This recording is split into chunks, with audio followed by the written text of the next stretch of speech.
حضرت ابو ہریرہ رضی اللہ تعالیٰ عنہ فرماتے ہیں، ایک قبیلے کے دو صحابی ایک ساتھ مسلمان ہوئے۔ ان میں سے ایک صاحب جہاد میں شہید ہو گئے اور دوسرے صاحب کا ایک سال بعد انتقال ہوا۔ میں نے خواب میں دیکھا کہ وہ صاحب جن کا ایک سال بعد انتقال ہوا تھا، ان شہید سے بھی پہلے جنت میں داخل ہو گئے۔ تو مجھے بڑا تعجب ہوا کہ شہید کا درجہ تو بہت اونچا ہوتا ہے، وہ پہلے جنت میں داخل ہوتے۔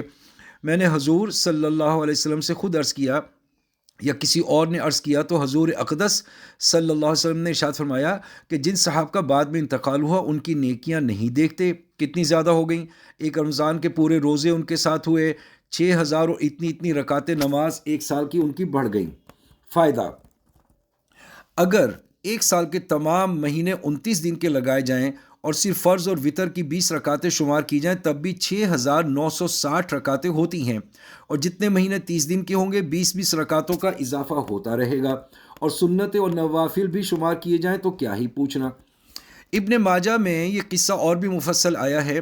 اس میں حضرت طلحہ رضی اللہ تعالیٰ عنہ جو خواب دیکھنے والے ہیں اور خود بیان کرتے ہیں کہ قبیلے کے دو آدمی حضور صلی اللہ علیہ وسلم کی خدمت میں ایک ساتھ آئے اور اکٹھے ہی مسلمان ہوئے۔ ایک صاحب بہت زیادہ مستعد اور ہمت والے تھے، وہ ایک لڑائی میں شہید ہو گئے اور دوسرے صاحب کا ایک سال بعد انتقال ہوا۔ میں نے خواب میں دیکھا کہ میں جنت کے دروازے پر کھڑا ہوں اور دونوں صاحب بھی وہاں ہیں۔ اندر سے ایک شخص آئے اور ان صاحب کو جن کا ایک سال بعد انتقال ہوا تھا اندر جانے کی اجازت ہو گئی، اور جو صاحب شہید ہوئے تھے وہ کھڑے رہ گئے۔ تھوڑی دیر بعد پھر اندر سے ایک شخص آئے اور ان شہید کو بھی اجازت ہو گئی اور مجھ سے یہ کہا، تمہارا ابھی وقت نہیں، تم واپس چلے جاؤ۔ میں نے صبح لوگوں سے اس خواب کا تذکرہ کیا، سب کو اس پر تعجب ہوا کہ ان شہید کو بعد میں اجازت کیوں ہوئی، ان کو تو پہلے ہونی چاہیے تھی۔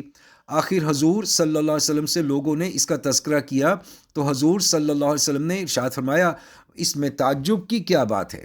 لوگوں نے عرض کیا، یا رسول اللہ، وہ شہید بھی ہوئے اور بہت زیادہ مستعد اور ہمت والے بھی تھے، اور جنت میں یہ دوسرے صاحب پہلے داخل ہو گئے۔ حضور صلی اللہ علیہ وسلم نے ارشاد فرمایا کہ انہوں نے ایک سال کی عبادت زیادہ نہیں کی؟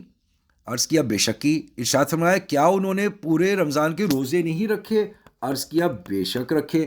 ارشاد فرمایا کیا انہوں نے اتنے سجدے ایک سال کی نمازوں کے زیادہ نہیں کیے؟ عرض کیا بے شک کیے۔ تو حضور صلی اللہ علیہ وسلم نے فرمایا پھر ان دونوں میں آسمان اور زمین کا فرق ہو گیا۔ اس نوع کے قصے کئی لوگوں کے ساتھ پیش آئے۔ ابو داود شریف میں دو صحابہ رضوان اللہ علیہم اجمعین کا قصہ اس قسم کا صرف 8 دن کے فرق سے ذکر کیا گیا ہے کہ دوسرے صاحب کا انتقال 1 ہفتے بعد ہوا، پھر بھی وہ جنت میں پہلے داخل ہوئے۔ حقیقت میں ہم لوگوں کو اس کا اندازہ نہیں کہ نماز کتنی قیمتی چیز ہے۔ آخر کوئی تو بات ہے کہ حضور اقدس صلی اللہ علیہ وسلم نے اپنی آنکھوں کی ٹھنڈک نماز میں بتلائی ہے۔ حضور صلی اللہ علیہ وسلم کی آنکھ کی ٹھنڈک جو انتہائی محبت کی علامت ہے، معمولی چیز نہیں۔ ایک حدیث میں آیا کہ 2 بھائی تھے، ان میں سے ایک 40 روز پہلے انتقال کر گئے، دوسرے بھائی کا 40 روز بعد انتقال ہوا۔ پہلے بھائی زیادہ بزرگ تھے، لوگوں نے ان کو بہت بڑھانا شروع کر دیا۔ حضور صلی اللہ علیہ وسلم نے فرمایا کہ دوسرے بھائی مسلمان نہیں تھے؟ صحابہ نے عرض کیا جی بے شک مسلمان تھے، مگر معمولی درجے میں تھے۔ حضور صلی اللہ علیہ وسلم نے ارشاد فرمایا تمہیں کیا معلوم کہ ان 40 دن کی نمازوں نے ان کو کس درجے تک پہنچا دیا؟ نماز کی مثال ایک میٹھی اور گہری نہر کسی ہے جو دروازے پر جاری ہو اور آدمی 5 دفعہ اس میں نہاتا ہو تو اس کے بدن میں کیا میل رہ سکتا ہے؟